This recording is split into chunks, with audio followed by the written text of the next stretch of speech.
satu hari ketika beliau sedang berkhutbah, sedang menyampaikan sesuatu yang penting, berada di atas mimbar, menyampaikan firman wahyu dan pelajaran-pelajaran syariat Allah. Tiba-tiba masjid digemparkan dengan suara rintihan. Suara rintihan yang sangat memilukan, seperti suara bayi yang kehilangan ibunya. Sahabat menjadi bertanya-tanya, rintihan apa gerangan? Sahabat menjadi menoleh ke kanan ke kiri, tapi tidak mendapatkan siapa yang merintihnya. Nabi SAW sedang berkhutbah, mendengarkan, sahabat sedang mendengarkan. Ketika Nabi mendengar rintihan itu, maka Nabi yang sedang berkhutbah, sedang melakukan pekerjaan penting, sedang menyampaikan wahyunya Allah, sedang mengajarkan agamanya Allah, tiba-tiba memutus khutbahnya. Turun Nabi dari mimbarnya, lalu berjalan ke sebuah arah di masjid, lalu Nabi mendekati sebuah pohon kurma yang sudah tua. Pohon kurma yang sudah tua berada di masjid, yang biasanya pohon itu dipegang oleh Nabi, dijadikan semacam mimbar untuk menyampaikan wahyu Allah dan ajaran-ajaran agama. Kemudian dibuatkan mimbar baru oleh sahabat.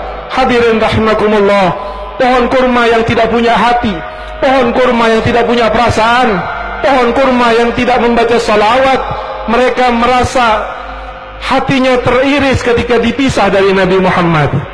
Hatinya menangis dan merintih ketika tidak lagi dijadikan mimbar Nabi Muhammad SAW. Dan lihat bagaimana reaksi Sayyidina Muhammad terhadap pohon, terhadap yang tidak bernyawa, terhadap sesuatu yang mungkin boleh dijadikan hukumnya sebagai kayu bakar dan mubah, tidak haram sama sekali. Mungkin dipotong-potong menjadi sekian, dibuat jembatan, dibuat hal-hal yang bermanfaat, tidak ada dosa sama sekali.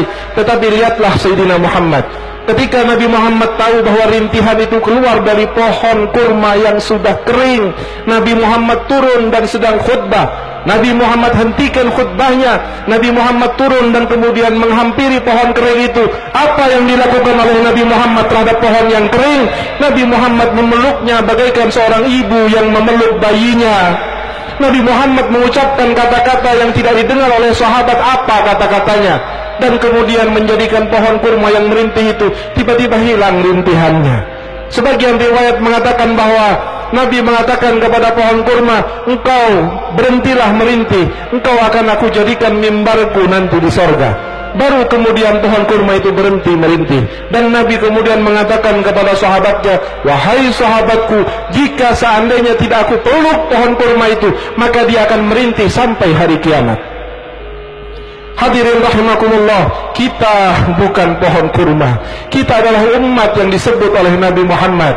Kita adalah umat yang didoakan oleh Nabi Muhammad. Kita adalah umat yang sengaja dicintai oleh Nabi Muhammad.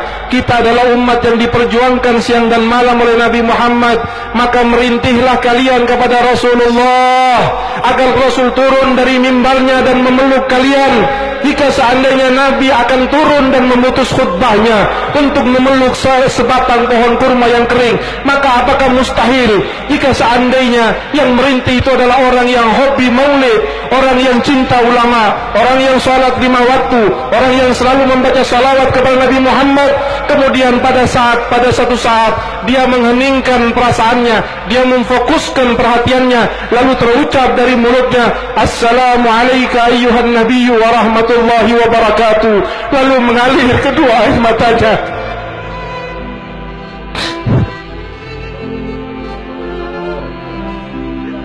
Tidakkah Rasulullah akan memeluknya?